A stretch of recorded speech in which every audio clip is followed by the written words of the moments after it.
بسم الله الرحمن الرحيم تبارك الذي بيده الملك وهو على كل شيء قدير الذي خلق الموت والحياة ليبلوكم أيكم أحسن عملا وهو العزيز الغفور الذي خلق 7 سماوات طباقا ما ترى في خلق الرحمن من تفاوت فارجع البصر هل ترى من فطور ثم ارجع البصر كرتين ينقلب إليك البصر خاسئا وهو حسير ولقد زينا السماء الدنيا بمصابيح وجعلناها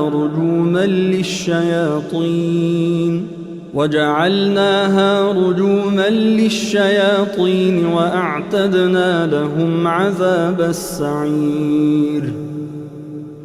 وللذين كفروا بربهم عذاب جهنم وبئس المصير إذا ألقوا فيها سمعوا لها شهيقا وهي تفور تكاد تميز من الغيظ كلما ألقي فيها فوج سألهم خزنتها ألم يأتكم نذير قالوا بلى قد جاءنا نذير فكذبنا وقلنا ما نزل الله من شيء إن أنتم إلا في ضلال كبير وقالوا لو كنا نسمع أو نعقل ما كنا في أصحاب السعير فاعترفوا بذنبهم فسحقا لأصحاب السعير إن الذين يخشون ربهم بالغيب لهم مغفرة وأجر كبير وأسروا قولكم أو اجهروا به إنه عليم بذات الصدور ألا يعلم من خلق وهو اللطيف الخبير هو الذي جعل لكم الأرض ذلولا فامشوا في مناكبها وكلوا من رزقه وإليه النشور أأمنتم من في السماء أن يخسف بكم الأرض فإذا هي تمور أم أمنتم من في السماء أن يرسل عليكم حاصبا فستعلمون كيف نذير ولقد كذب الذين من قبلهم فكيف كان نكير أولم يروا إلى الطير فوقهم صافات ويقبضن ما يمسكهن إلا الرحمن إنه بكل شيء بصير أمن هذا الذي هو جند لكم ينصركم من دون الرحمن إن الكافرون إلا في غرور أمن هذا الذي يرزقكم إن أمسك رزقه بل لجوا في عتو ونفور أفمن يمشي مكبا على وجهه أهدى أمن يمشي سويا على صراط مستقيم قل هو الذي أنشأكم وجعل لكم السمع والأبصار والأفئدة قليلا ما تشكرون قل هو الذي ذرأكم في الأرض وإليه تحشرون ويقولون متى هذا الوعد إن كنتم صادقين قل إنما العلم عند الله وإنما أنا نذير مبين فلما رأوه زلفة سيئت وجوه الذين كفروا وقيل هذا الذي كنتم به تدعون قل أرأيتم إن أهلكني الله ومن معي أو رحمنا فمن يجير الكافرين من عذاب أليم قل هو الرحمن آمنا به وعليه توكلنا فستعلمون من هو في ضلال مبين قل أرأيتم إن أصبح ماؤكم غورا فمن يأتيكم بماء معين بسم الله الرحمن الرحيم الرحمن علم القرآن خلق الإنسان علمه البيان الشمس والقمر بحسبان والنجم والشجر يسجدان والسماء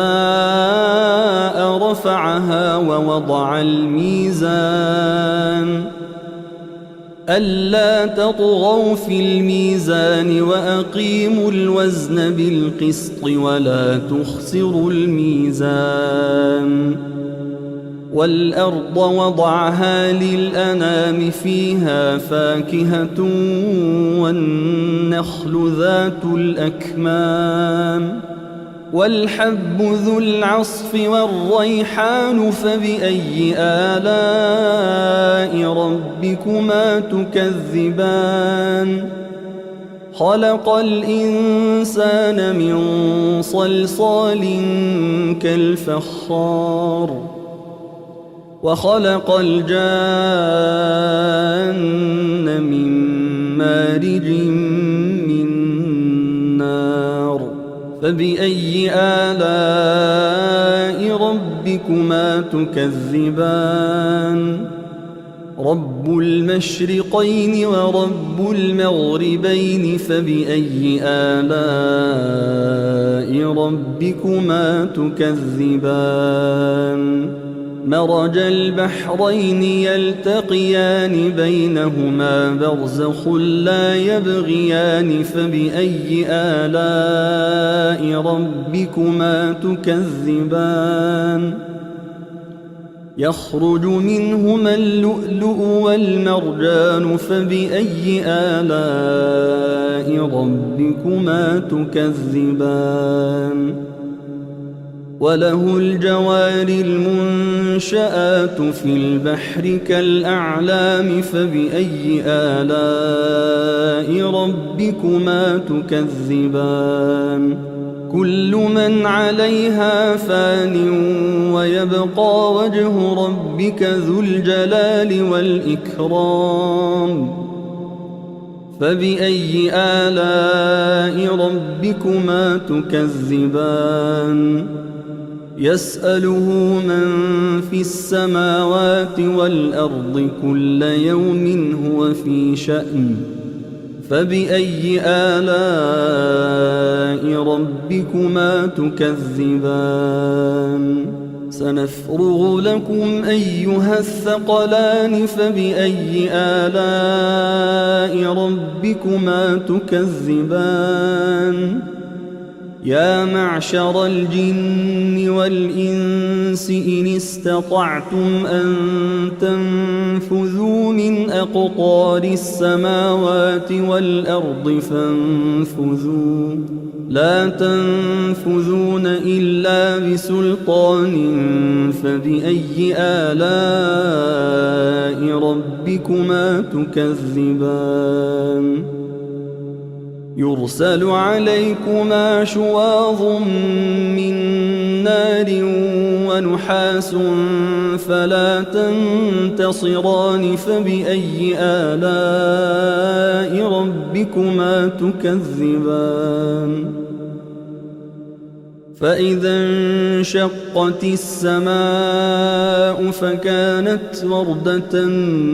كالدهان فبأي آلاء ربكما تكذبان فيومئذ لا يسأل عن ذنبه إنس ولا جان فبأي آلاء ربكما تكذبان يعرف المجرمون بسيماهم فيؤخذ بالنواصي والأقدام فبأي آلاء ربكما تكذبان هذه جهنم التي يكذب بها المجرمون يطوفون بينها وبين حميم آن فبأي آلاء ربكما تكذبان ولمن خاف مقام ربه جنتان فبأي آلاء ربكما تكذبان ذواتا أفنان فبأي آلاء ربكما تكذبان فيهما عينان تجريان فبأي آلاء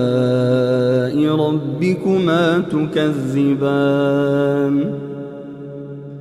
فيهما من كل فاكهة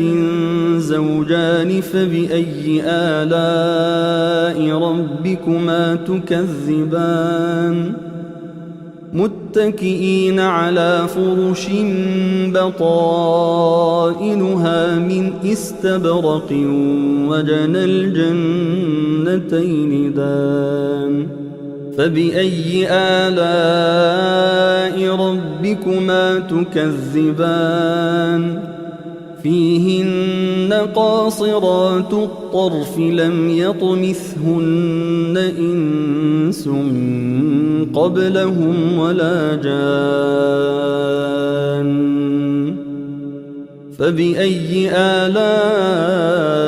ربكما تكذبان كأنهن الياقوت والمرجان فبأي آلاء ربكما تكذبان هل جزاء الإحسان إلا الإحسان فبأي آلاء ربكما تكذبان ومن دونهما جنتان فبأي آلاء ربكما تكذبان مدهامتان فبأي آلاء ربكما تكذبان فيهما عينان نضاختان فبأي آلاء ربكما تكذبان فيهما فاكهة ونخل ورمان فبأي آلاء ربكما تكذبان فيهن خيرات حسان فبأي آلاء ربكما تكذبان حور مقصورات في الخيام فبأي آلاء ربكما تكذبان لم يطمثهن إنس قبلهم ولا جان فبأي آلاء ربكما تكذبان متكئين على رفرف خضر وعبقري حسان فبأي آلاء ربكما تكذبان تبارك اسم ربك ذي الجلال والإكرام أعوذ بالله من الشيطان الرجيم بسم الله الرحمن الرحيم ياسين والقرآن الحكيم إنك لمن المرسلين على صراط مستقيم تنزيل العزيز الرحيم لتنذر قوما ما أنذر آباؤهم فهم غافلون لقد حق القول على أكثرهم فهم لا يؤمنون إنا جعلنا في أعناقهم أغلالا فهي إلى الأذقان فهم مقمحون وجعلنا من بين أيديهم سدا ومن خلفهم سدا فأغشيناهم فهم لا يبصرون وسواء عليهم أأنذرتهم أم لم تنذرهم لا يؤمنون إنما تنذر من اتبع الذكر وخشي الرحمن بالغيب فبشره بمغفرة وأجر كريم إنا نحن نحيي الموتى ونكتب ما قدموا وآثارهم وكل شيء أحصيناه في إمام مبين واضرب لهم مثلا أصحاب القرية إذ جاءها المرسلون إذ أرسلنا إليهم 2 فكذبوهما فعززنا بثالث فقالوا إنا إليكم مرسلون قالوا ما أنتم إلا بشر مثلنا وما أنزل الرحمن من شيء إن أنتم إلا تكذبون قالوا ربنا يعلم إنا إليكم لمرسلون وما علينا إلا البلاغ المبين قالوا إنا تطيرنا بكم لئن لم تنتهوا لنرجمنكم وليمسنكم منا عذاب أليم قالوا طائركم معكم أئن ذكرتم بل أنتم قوم مسرفون وجاء من أقصى المدينة رجل يسعى قال يا قوم اتبعوا المرسلين اتبعوا من لا يسألكم أجرا وهم مهتدون وما لي لا أعبد الذي فطرني وإليه ترجعون أأتخذ من دونه آلهة إن يردني الرحمن بضر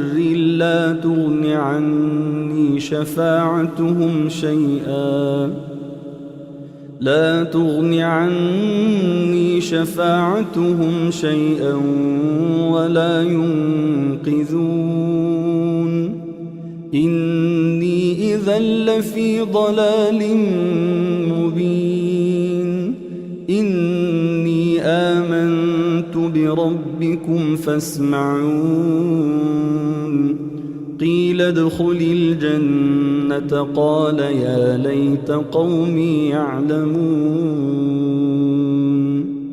قال يا ليت قومي يعلمون بما غفر لي ربي وجعلني من المكرمين وما أنزلنا على قومه من بعده من جند من السماء وما كنا منزلين إن كانت إلا صيحة واحدة فإذا هم خامدون يا حسرة على العباد ما يأتيهم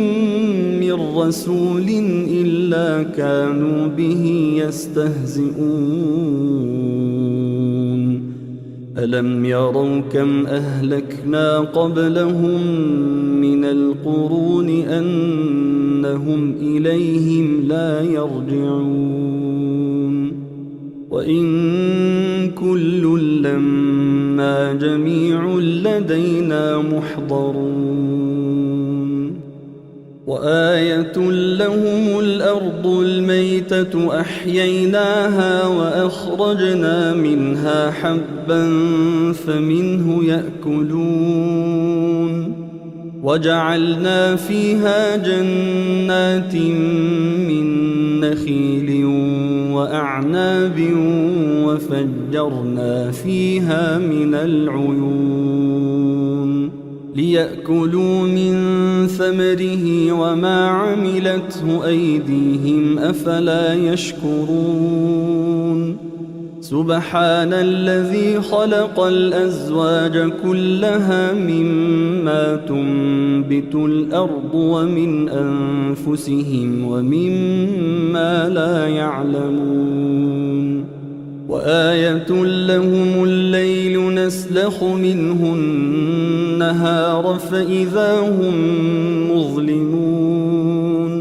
والشمس تجري لمستقر لها ذلك تقدير العزيز العليم والقمر قدرناه منازل حتى عاد كالعرجون القديم لا الشمس ينبغي لها أن تدرك القمر ولا الليل سابق النهار وكل في فلك يسبحون وآية لهم أنا حملنا ذريتهم في الفلك المشحون وخلقنا لهم من مثله ما يركبون وإن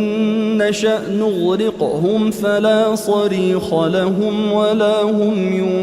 ينقذون إلا رحمة منا ومتاعا إلى حين وإذا قيل لهم اتقوا ما بين أيديكم وما خلفكم لعلكم ترحمون وما تأتيهم من آية من آيات ربهم إلا كانوا عنها معرضين. وإذا قيل لهم أنفقوا مما رزقكم الله قال الذين كفروا للذين آمنوا أنطعم من لو يشاء الله أطعمه إن أنتم إلا في ضلال مبين. ويقولون متى هذا الوعد إن كنتم صادقين ما ينظرون إلا صيحة واحدة تأخذهم وهم يخصمون فلا يستطيعون توصية ولا إلى أهلهم يرجعون. ونفخ في الصور فإذا هم من الأجداث إلى ربهم ينسلون. قالوا يا ويلنا من بعثنا من مرقدنا هذا ما وعد الرحمن وصدق المرسلون. إن كانت إلا صيحة واحدة فإذا هم جميع لدينا محضرون. فاليوم لا تظلم نفس شيئا ولا تجزون إلا ما كنتم تعملون. إن أصحاب الجنة اليوم في شغل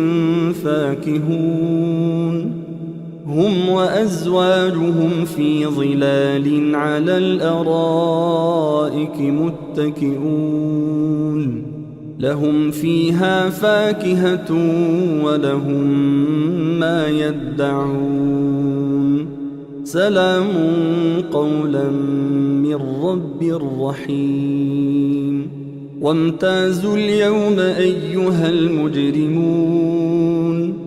ألم أعهد إليكم يا بني آدم ألا تعبدوا الشيطان إنه لكم عدو مبين. وأن اعبدوني هذا صراط مستقيم.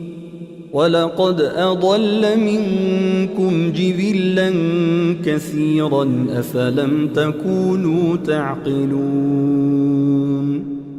هذه جهنم التي كنتم توعدون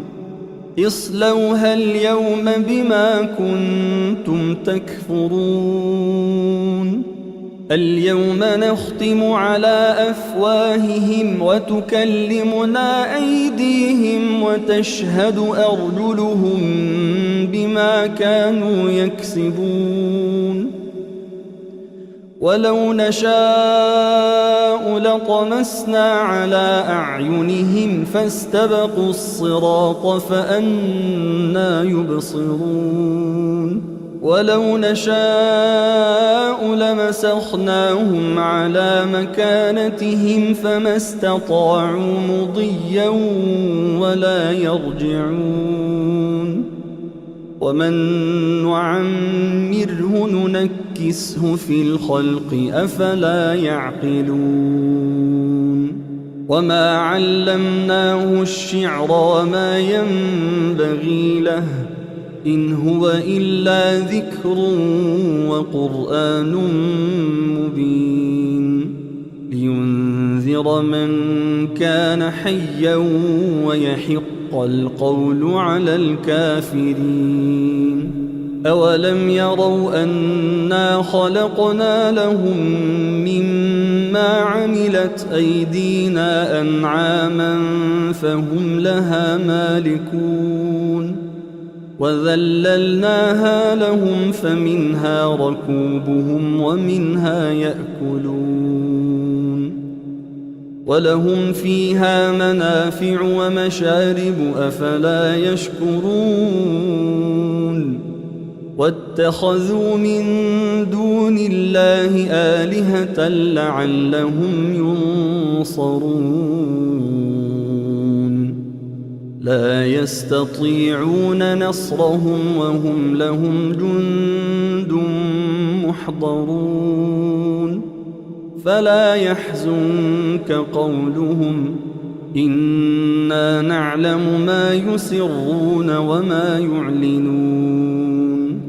أولم ير الإنسان أنا خلقناه من نطفة فإذا هو خصيم مبين وضرب لنا مثلا ونسي خلقه قال من يحيي العظام وهي رميم قل يحييها الذي أنشأها أول مرة وهو بكل خلق عليم الذي جعل لكم من الشجر الأخضر نارا فإذا أنتم منه توقدون أوليس الذي خلق السماوات والأرض بقادر على أن يخلق مثلهم بلى وهو الخلاق العليم إنما أمره إذا أراد شيئا أن يقول له كن فيكون فسبحان الذي بيده ملكوت كل شيء وإليه ترجعون بسم الله الرحمن الرحيم إذا وقعت الواقعة ليس لوقعتها كاذبة خافضة رافعة إذا رجت الأرض رجا وبست الجبال بسا فكانت هباء منبثا وكنتم أزواجا ثلاثة فأصحاب الميمنة ما أصحاب الميمنة وأصحاب المشأمة ما أصحاب المشأمة والسابقون السابقون أولئك المقربون في جنات النعيم ثلة من الأولين وقليل من الآخرين على سرر موضونة متكئين عليها متقابلين يطوف عليهم ولدان مخلدون بأكواب وأباريق وكأس من معين لا يصدعون عنها ولا ينزفون وفاكهة مما يتخيرون ولحم طير مما يشتهون وحور عين كأمثال اللؤلؤ المكنون جزاء بما كانوا يعملون لا يسمعون فيها لغوا ولا تأثيما إلا قيلا سلاما سلاما وأصحاب اليمين ما أصحاب اليمين في سدر مخضود وطلح منضود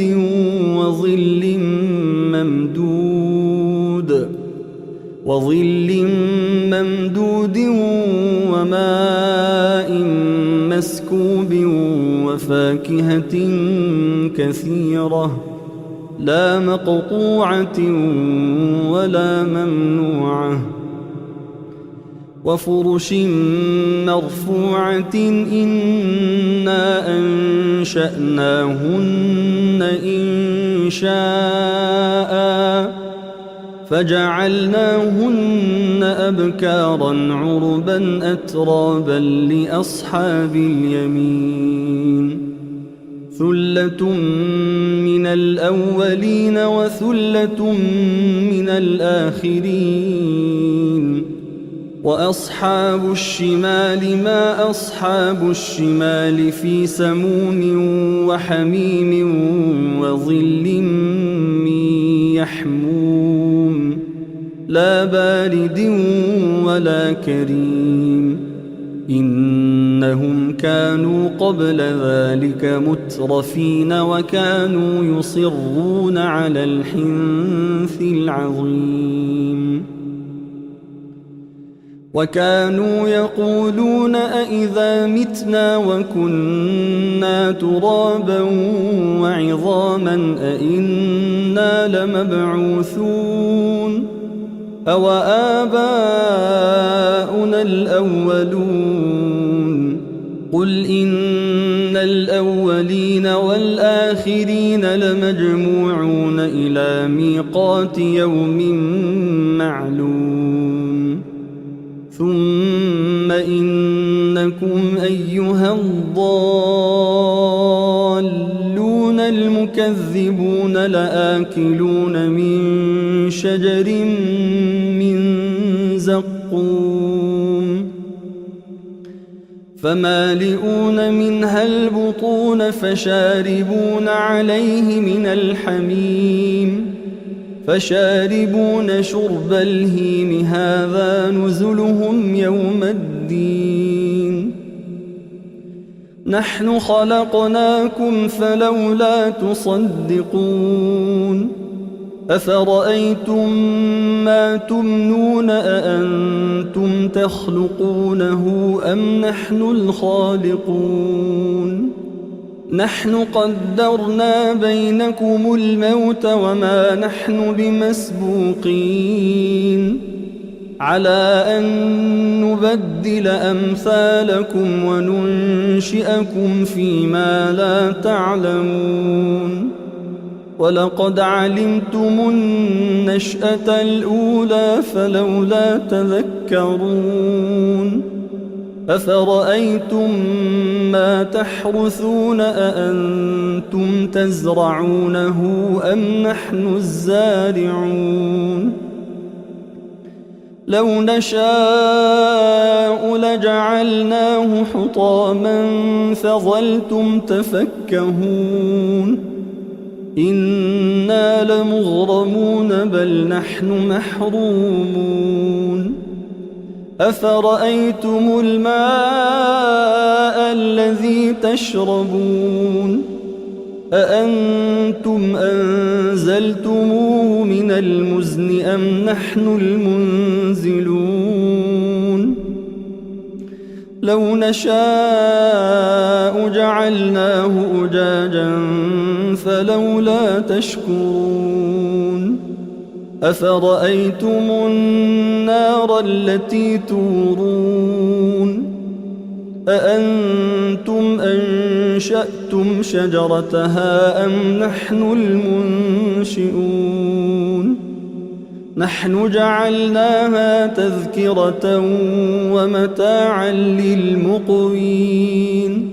فسبح باسم ربك العظيم فلا أقسم بمواقع النجوم وإنه لقسم لو تعلمون عظيم إنه لقرآن كريم في كتاب مكنون لا يمسه إلا المطهرون تنزيل من رب العالمين أفبهذا الحديث أنتم مدهنون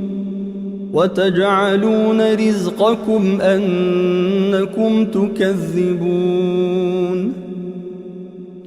فلولا إذا بلغت الحلقوم وأنتم حينئذ تنظرون ونحن أقرب إليه منكم منكم ولكن لا تبصرون فلولا إن كنتم غير مدينين ترجعونها إن كنتم صادقين فأما إن كان من المقربين فروح وريحان وجنة نعيم وأما إن كان من أصحاب اليمين فسلام لك من أصحاب اليمين وأما إن كان من المكذبين الضالين فنزل من حميم وتصلية جحيم إن هذا لهو حق اليقين فسبح باسم ربك العظيم